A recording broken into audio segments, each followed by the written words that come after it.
but plot's happening. They're hackers. Yeah, these are masked idiot hackers who have these stupid-looking masks. Yep. Which is a foreshadow to something happening later, and one of my favorite voice actors in this game. But we'll get to that when we get to that. Sounds good. In the meantime, we have these tool kids who are acting all high and mighty because they know a guy who will pay a lot of money for accounts. Okay. Which is the dude in the business suit there. And we're like, hey, so this guy's account got stolen and we want to know what the fuck's up with that. Is this guy who's in the business suit, is that the guy whose account was technically stolen? It's one of the stolen accounts. I don't know if it's specifically the character we're investigating, okay. but that's not important because it's a little crazy. Yep. It's a decent line read when Mephisto starts talking. Yeah.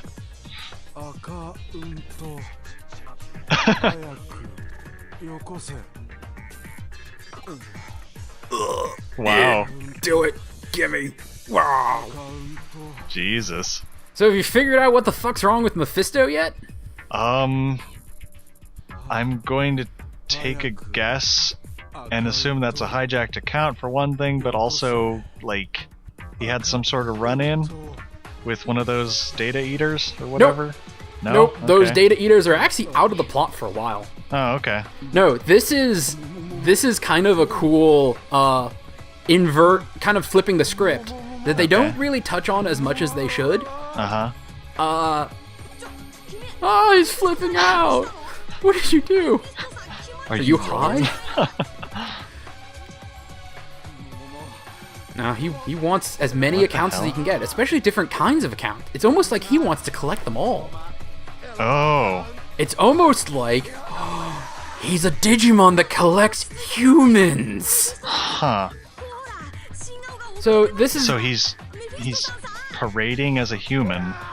Okay, that's interesting. Yeah, it's kind of a shame that they don't dig any deeper into this, and it's kind of this one-off boss battle. Because, like, it's pretty clear that the Digimon are fully sentient. Yeah. Like, way more than Pokemon are. Because Pokemon, a lot of them, it's like, okay, yeah, this is fully sentient, or this is just a smart animal. Right. But it's not on the same level. Digimon, like, right off the bat... Oh, damn. Yeah. That's a lot of fucking damage. Fashu almost got eaten by a dragon there. Yeah, well, I mean, that would make sense. Yes. So this is where the type system really comes into play. Fashu was double weak to that, because she was grass data, and he's fire virus. Oh, okay, that makes sense. Meanwhile... And so that's why Sephiroth took almost no damage. Yeah, because all of these are vaccines, and vaccines are strong against viruses. Okay. Which is also why Technicolor Pi and 2 are on the same team, even though in real life they probably never would be. No, they hate each other. Or at least Pi hates 2. I don't think 2 has the same feelings about Pi. If he has any direct feelings towards her, it's because of what someone else did. Yeah, probably. Where after one of his shows, somebody had printed out this parody, like, political cartoon Pi had drawn of 2. And kind of put it on all the tables in the back of the show where, like, all the advertisements go. Yeah. And she had to post a journal, like, the day after the convention, was like, seriously, I didn't do this. Whoever did this, don't do that again. Because that's a dick move. Yeah. To everyone involved. And I think he actually addressed her at one point. Not directly, but, like, I think at the last con that I went to, which was last year, I guess, he talked about just differing opinions and things like that, and it was very clear he was specifically talking about her. So, I don't know, I think they both probably got over what their hang-ups were. Like, I think she still hates him because he has an opinion that is very, very contrary to something she's very passionate about, but I don't think he has the same problem with her. Yeah. Well, to people that don't know, we're talking about the Ranting Griffin. The Ranting Griffin, yes. He's a furry celebrity guy. Yeah. If you're in the community, especially if you go to Anthrocon, you are almost certainly aware of who this person is, if not a fan. I used to be, I kind of, not my cup of tea anymore. He very much plays off as a shock comic. Yes. Like, one of his big gigs for a while was, like, we have macaroni helper, we have hamburger helper, why not baby helper? And it's like, yeah, that's the level he's working on. Yeah. If that's your thing, he's pretty good. He is... I will give him this. If nothing else, he's a very good storyteller. Yeah, that's He knows pacing true. and timing. Yep. But yeah, he is not a PC person. No, not at all. No, he is... And he doesn't have a problem talking about rape, which is the problem that Pi had with him. Yeah. And he's very non-PC about that. Yeah. So, yep. 2 is very much a slightly toned down Daniel Tosh in a lot of ways. Yeah, that sounds about right. Yeah. He's definitely a conglomeration of a lot of different comics, and then with a furry flavor to it. Yeah. Like, if he were on his own, not in the furry community, he probably wouldn't be as well known or popular as he is. Just, well, he has some good material, but a lot of it is what you would expect from a shock comic. Yeah. He does shows outside of the community. Yeah. At least he used to. I don't know if he does anymore because I don't really follow him that much. Mm-hmm. But yeah, he still gets around outside of the community, and he is not as well known. Right. And you'll probably see this in just about any kind of niche community, where if you have a talent that's not intrinsic to the community itself, you will very quickly make a name for yourself if you are even halfway decent at it. Yeah, that's true. Because, like, there's a handful of furry stand-up comedians who are all pretty good. Like, if they're your cup of tea and you go to one of their shows, you'll enjoy it. But they're just not at a level that they're going to become a household name across the entire country. Yes, they are going to remain in the niche. Yeah, within the community, they're pretty well known. Okay, plot's happening again, so jumping back to what's on screen. Yeah, I've kind of stopped paying attention to the words. Well, in all honesty, what happened there was we beat the Digimon and we got the accounts back. So we found out where the missing father is and have come to confront him, and he seems pretty chill for someone who's missing. Yeah. And what's more... 一つお聞きします。この近くで行方不明者が出たらしいのですが、その人物 Okay, I did a dramatic pause at completely the wrong moment. But Kyoko is playing it pretty cool because it's like somebody was reported missing here. We're not saying who, because that would be a little weird for you. Okay, so wife and daughter are out. Now remember, the daughter was who hired us. Yeah. Oh, and look who's here, the daughter. Huh. Who's not the person who hired us. Oh. Things are happening. Okay, it's getting mysterious. Yep.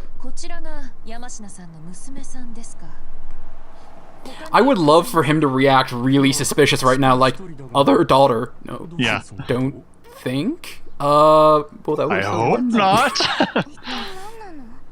Nope. Yep.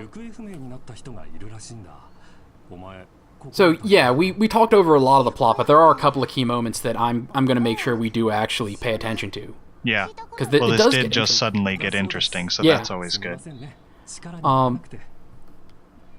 And now the other foot's about to drop. Mm-hmm. Come on, drop that foot.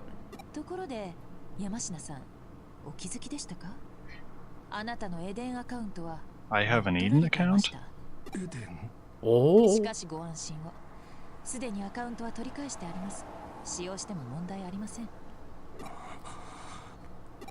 Something's wrong. They name drop Eden, which in this universe is a system that pretty much everyone uses, and they both flip out. Huh. Like, he gets borderline catatonic, and she's like, leave. She freaks. Go. Yeah. Yeah. Don't mention that name here. So, yeah, seed planted for future plot points. Yeah, that was neat. Yeah. Little mystery there. See, this is what they should have started the game with. Yeah, I think if they really wanted to fix this, cut down the dicking around in Eden at the beginning, because establishing what Eden is important. But I feel like Summer Wars did it best, where it's just that opening explanation for what it is, and then they jump straight into the plot. Yeah, which is kind of what should have happened here. Granted, Summer Wars has an hour and a half to play with, not the like juggernaut of a JRPG that this does. I still need to watch Summer Wars. I do recommend it. I know it's supposed to be really good, and I keep forgetting to watch it. Yeah. We mentioned this in our first recording of this, but I do believe I cut that out of the final episode. But the evolution that brings us to this game is so fucking bizarre to me. Because you had the second Digimon OVA, which was combined with 3 others, I believe, to make the English Digimon movie, which has the plot of a digital entity has taken over cyberspace and is hacking into like military computers and causing way too much trouble. Right. Heroes have to go beat the shit out of it in the digital world. The animation studio that made that decided they were going to take that plot and expand it into a full feature film and swap out the Digimon IP, and that's Summer Wars. Okay. Now we have this Digimon game, which is using, again, the same premise, and borrowing heavily from that, and putting it into this narrative. So it's this weird Mobius strip of plagiarism, which is amazing. I absolutely love it. Yeah. And that prompt there should have meant something, but it meant nothing at all, where it's like, Kyoko didn't confront her about her identity until now.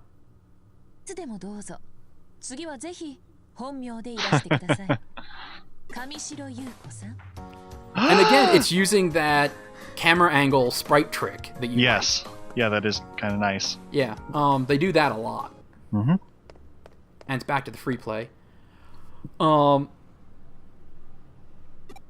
right. Oh, the air conditioning thing you were talking about earlier. Yeah. Alright. So here is the start to the bounty hunting quests, essentially. I don't believe the first one is mandatory, but I decided to take it just to show you what it's like. Yeah. And to give Mirai one of her two cool moments in this, where she's just cold-hearted. It's like, what's happening in the human world? Don't care. Fuck with a Digimon? I will hunt you down. Like, she can't go full Liam Neeson on people, but she'll find someone to go full Liam Neeson on them if you're being a dick to Digimon. Right. And I think you'll like her in this moment.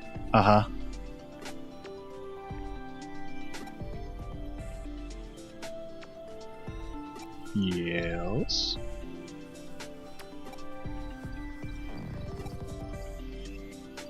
See, this is something she acknowledges. The things are going too fast, so it's like, yeah, I'll speed things up. Go beat the crap out of these people. Okay.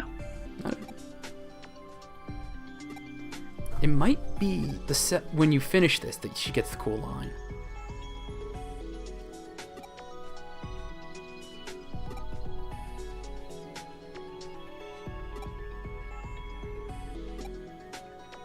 Nah, it's the second. Damn it. It's the second conversation. She has a cool line. Curses. Well, so many unnecessary silences. Yeah. That's okay, though. It's just 2 so far. Yep. One thing I was noticing while I was watching Steam Train just the last couple of days is they do not let dead air happen at all.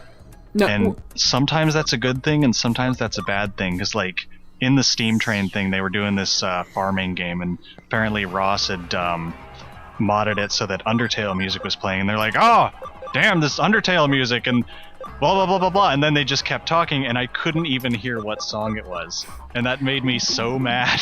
Well, there's a couple of reasons for that, actually. A lot of Let's Players don't want to have too much dead air, because too much dead air might trigger YouTube's automatic copyright system.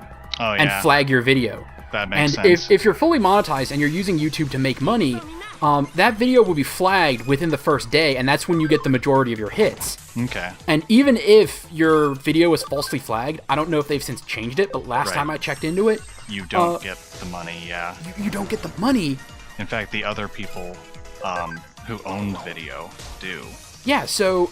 And that's going to be during your peak viewership. Right. So, Let's Players who are dependent on this as their living are very, very careful not to let dead hair happen. Yep. I wonder if that is intentional on their part or not. They're also very talkative on that show. Yeah, I'm sure. And the other thing is, since they intentionally put in the Undertale music, it's really hard to say what would get flagged. Yeah. So, yeah. But it was just kind of funny because we let several seconds pass there. Yeah. Well, two things. One, we're not making any money off of these videos, so fuck it. Yep. Two, fuck it. There's my answer. No, I don't think there was a problem. I just thought it was a funny little difference between our channel and, say, Game Grumps or whatever else. Yeah. Anyway, we're at our first mini boss fight with these. Yeah. And again, swapping out.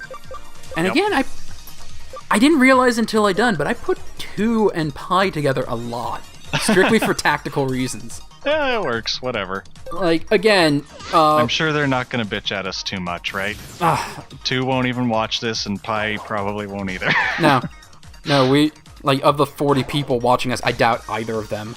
Yeah, well, I mean, should this channel increase in size, probably they're not going to be going back to see this. It doesn't even matter, so whatever. So, anyway, again, this team has been planned out ahead of time, and it's balanced for the late game. In the early game, it is all over the fucking place. What is funny is, you probably noticed in the last boss fight, bosses are not immune to a lot of really debilitating status ailments. Yeah, that's nice. So you can dot them, which is a status ailment unique to the Digimon series. Where you make them, like, 2D. You will set them back to the original era of Digimon when it was a Tamagotchi clone. Oh, God. Yeah. So it will reduce them down to virtual pet status. And it locks all of their special moves and special abilities. Oh, God. You still have your stats, but it's raw attacking until that wears off. Yeah. And all so status for ailments, things that are reliant on magic, it's not going to help very much. No, it completely neuters any magic or special user in this. It just... You are going to sit there for 5 turns and look like an idiot until the game decides you can start playing again. And then I'll just dot you again. Because status ailment moves are always... like, I think 6 MP, which is nothing. Yeah. I can do that all fucking day. Yeah, no kidding. Jeez. Yeah. Later on, the really tough bosses are immune to it. But these early game bosses, who the fuck cares? Yeah. You're turning into a sprite and you're gonna love it. Yep. Yeah. So we should probably talk about some of the other people as well. So that's 2 and Pi. We have Sephra here. You've been using Blondie a lot, and Sephra, Yeah. We'll talk about Sephra since he's in the party. Yeah, Sephra is a friend of ours. He's... Whoa, that... Damn. Yeah, I should have cut that out. Sephra is relatively well known within our little niche of the community. He's a relatively popular artist, and he's pretty outspoken about a lot of stuff. And occasionally does YouTube videos. Go check him out. We'll probably have him on the show. Yeah, probably. He sat me down the other day to really go into Sonic comic book lore. Really? Oh my god, it was great. Next time we do a Sonic game, we have to have him on. Okay, sounds good. He even messaged me with a whole bunch of stuff. Yeah. Like, it probably wasn't as much as you, but... Oh, here it is. Yep. Uh-oh. Okay. She came up with a hit list. Uh-huh.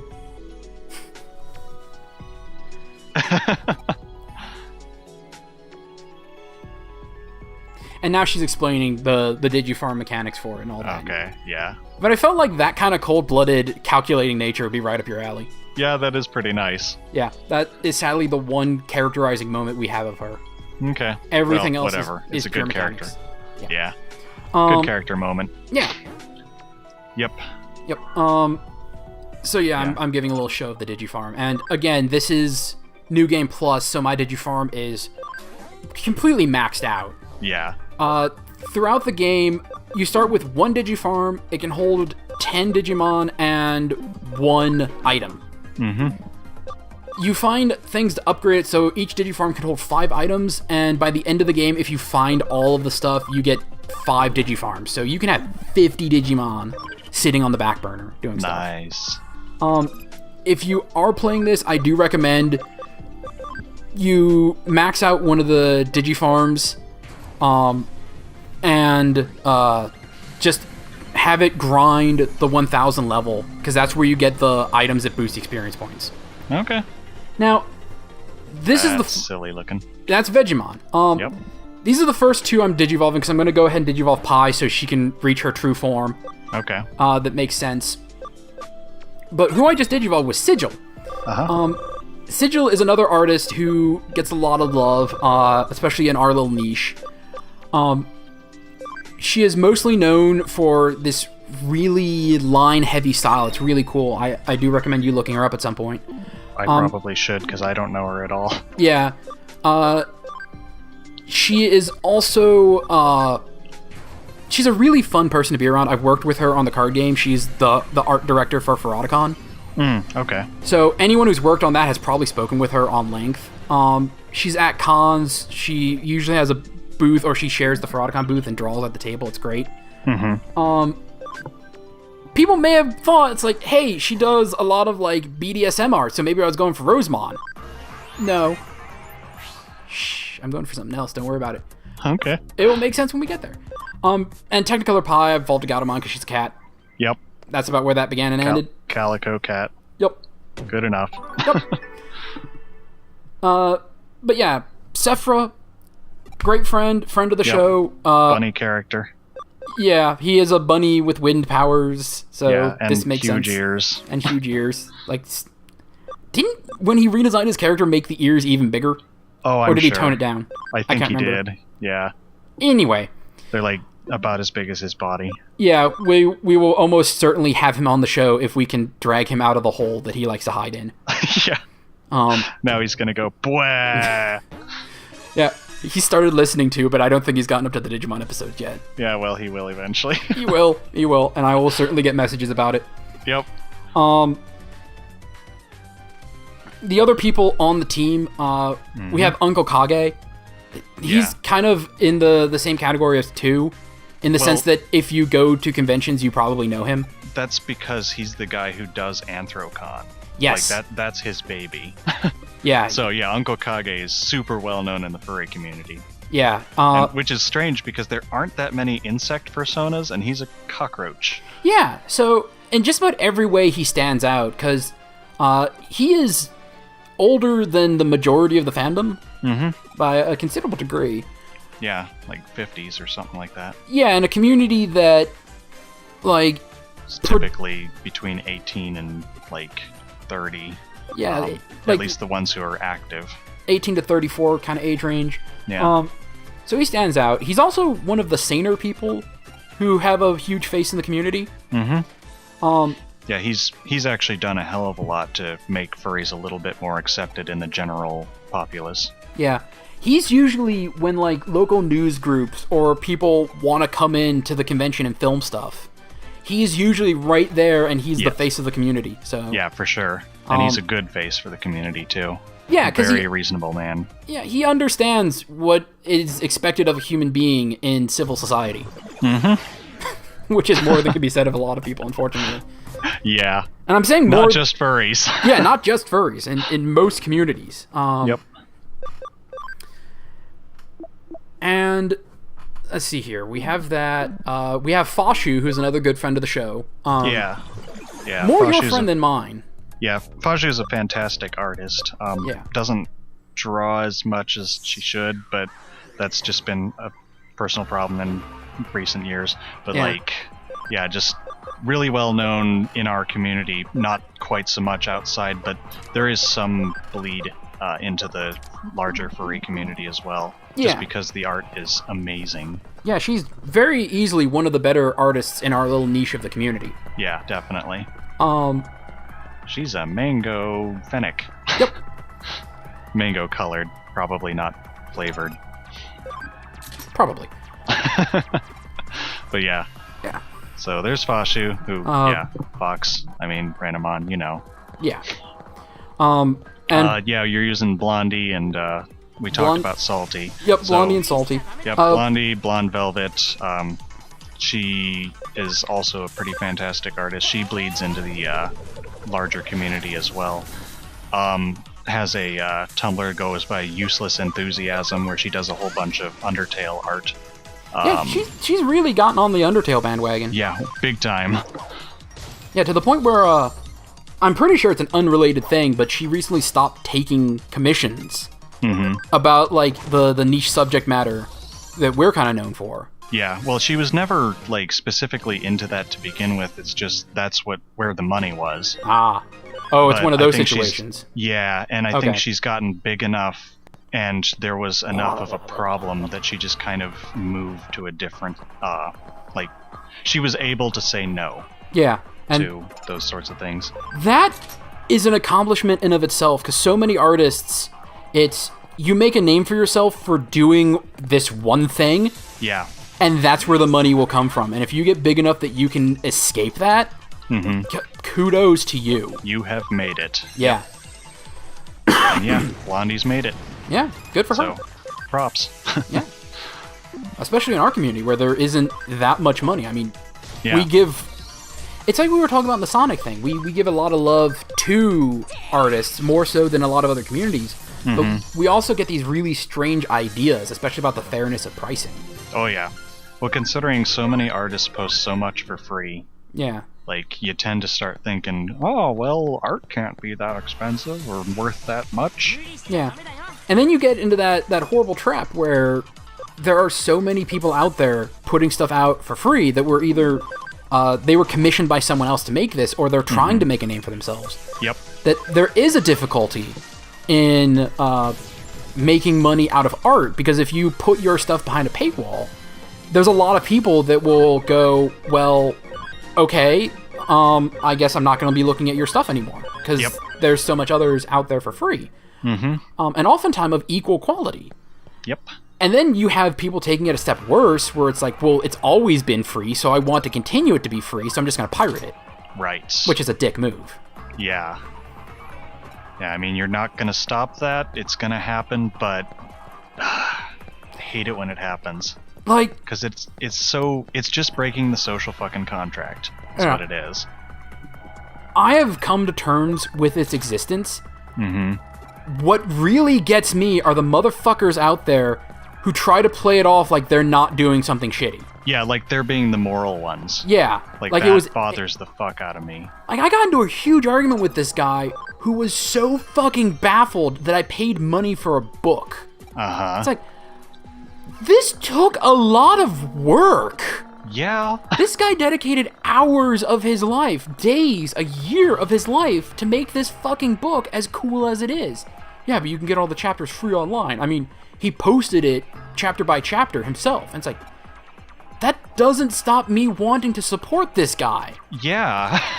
I am like, giving him... What the hell do you think money is for? Yeah, I'm giving him... Well, that's selling out. You should do the art for the art. And it's like, motherfucker! If you don't get money for what you're doing, you can't dedicate your time to it. Like, to an extent... Like, this is spoken very much as, like, a white kid who's never been in a situation where he has to support himself. Because, like, Jesus fucking Christ, man. Yeah. If you want to dedicate the time to produce this on a good scale, like, on a reliable, consistent scale, you need to do it full-time, and you can't do it full-time if you're not getting paid for it. Nope. Fuck, I wish we lived in a society where you didn't need that if you were producing something cool, but, like, motherfucker, we live in a capitalist society. You need fucking capital to live. Yeah, well, like, that's the whole point of Patreon, more or less, is to supplement it so you don't have to work as much in things that you don't necessarily want to do. Yeah. So people are paying you to do things that you do want to do, and they want to see you do. Yeah.